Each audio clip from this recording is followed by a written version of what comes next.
প্রাগে সবসময় caste system চলে। জার্মানরা উপরে, ইহুদিরা মাঝে, আর চেকরা একেবারে সবার নিচে। সবাই সেটা মেনেই বানায় কেন? এর একটা সুবিধাও আছে, তবে শিল্পী হতে গেলে কষ্ট তোমাকে করতেই হবে। তাহলে আপনি একজন শিল্পী? হ্যাঁ, আমি নিজেকে লেখক বলে মনে করি, কিন্তু আসল কথা হলো আমি একজন সরকারি চাকুরে।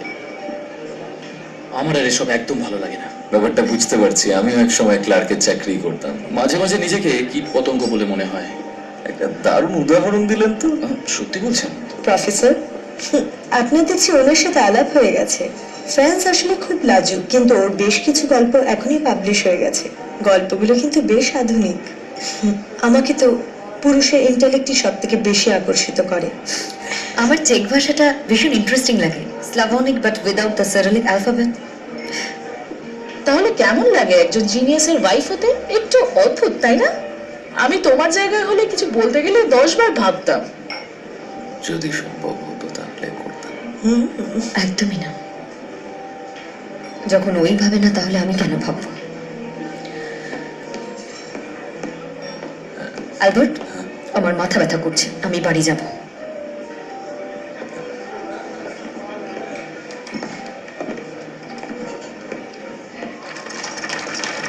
কখনো কোমরে ব্যথা, কখনো মাথায় ব্যথা। আচ্ছা মিলেবা, তোমার কি এখানে কিছু ভালো লাগে না? আমার কিছু করার নেই, কারণ এখানকার সব মানুষই ভীষণই রুড। সবাই রুট? তুমি নিজে পুরো সন্ধ্যাটা গোমরা মুখে কাটিয়ে দিলে। এই শহরের তুমি কাউকে চেনো না, আমি ভাবলাম এই সুযোগে কাউকে চিনবে। তাহলে সবার সাথে আমাকে কেন পরিচয় করালে না? এমনিতেই আমার সঙ্গে কেউ কথা বলছিল না, আর তুমি আমাকে ইগনোর করছিলে। আমি বাকিদের সঙ্গে কথা বলছিলাম। সেই ওই সুন্দরী মেয়েটার সঙ্গে কত কথা বলছিলে। চিন্তা করো না, ব্রাসেলসের কনফারেন্সে আমাকে নিয়ে যেতে হবে না। তুমি তোমার মতো করে আনন্দ করো, আমি এখানেই থাকবো।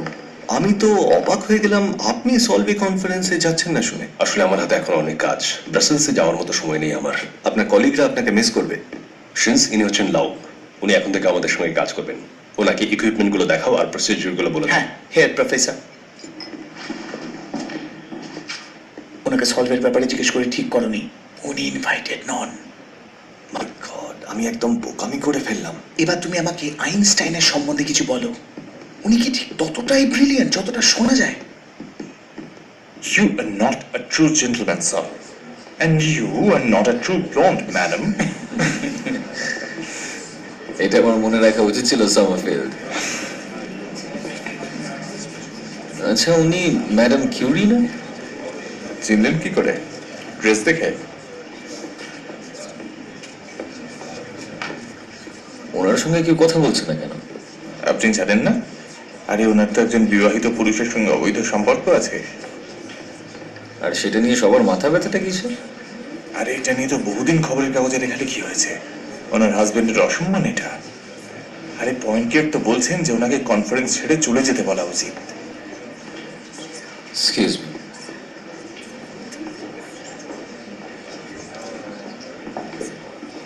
ম্যাডাম কিউরি, আমি অ্যালবার্ট আইনস্টাইন। আপনার ব্যাপারে অনেক কিছু শোনা যাচ্ছে। হ্যাঁ, তা শুনেই থাকবেন। আসলে আমি এটা শুনলাম যে আপনি একটা নোবেল প্রাইজ পাবেন। আর ওদেরকে নিয়ে চিন্তা করবেন না, এই ভদ্রলোকেরা শুধু নামেই বুদ্ধিজীবী। বাহ, শুধু আপনারই অভাব ছিল দেখছি। মানুষ ওয়েটলেস হয়ে ভাসছে, এলিভেটর ভেসে বেড়াচ্ছে স্পেসে। এসব শুনে তো আপনাকে কবি মনে হচ্ছে, সায়েন্টিস্ট নয়। আপনি ভুল করে আমার কবিতা পড়লে সেটা মনে হবে না। আচ্ছা, ধরে নিলাম আপনি অ্যাক্সেলারেশন আর গ্র্যাভিটি নিয়ে ঠিক। আপনি রেডি থাকুন, দেখবেন কিরকম অপোজ করে সবাই আপনার থিওরিটাকে। আপনি তো ওদের সব ধারণাকেই ভুল প্রমাণ করে দিচ্ছেন। একদিন না একদিন ওরা বুঝতে পারবে যে আমি ঠিক। হ্যাঁ, যদি প্রমাণ দিতে পারেন। আমার ধারণা এটা ম্যাথমেটিক্সটা বেশ কঠিন হবে। হ্যাঁ, যদি আমি জুরিখে থাকতাম তাহলে আমার বন্ধু গ্রোসম্যান হেল্প করতে পারতো, কিন্তু প্রাগে এখানে তেমন কাউকে পাইনি আমি। যখন পিয়ার বেঁচে ছিল তখন সব সময় আমরা একে অপরকে হেল্প করতাম। এক সময় আমি আমার ওয়াইফের হেল্প পেতাম। তাই উনি একজন সায়েন্টিস্ট বুঝি? হ্যাঁ, ফিজিক্সে ওরও ইন্টারেস্ট আছে। তাহলে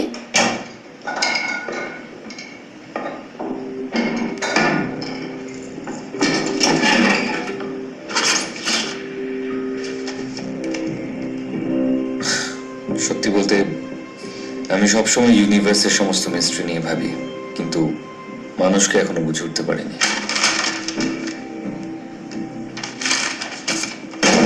তবে আমার ওয়াইফ সত্যি খুব ব্রিলিয়েন্ট।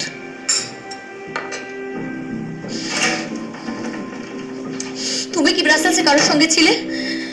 কারুর সঙ্গে ছিলাম মানে কার সঙ্গে থাকবো? এই যে এই মেয়েটা এই ছিল, তাই না?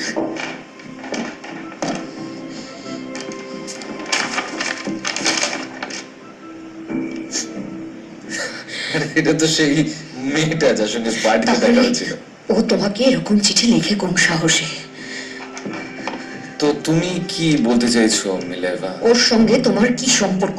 সম্পর্ক? তাও তোমাকে ছাড়া অন্য কারোর সঙ্গে? তুমি পাগল হয়ে গেছো। বোঝাই যাচ্ছে আমাকে আর তোমার আগের মতো ভালো লাগে না।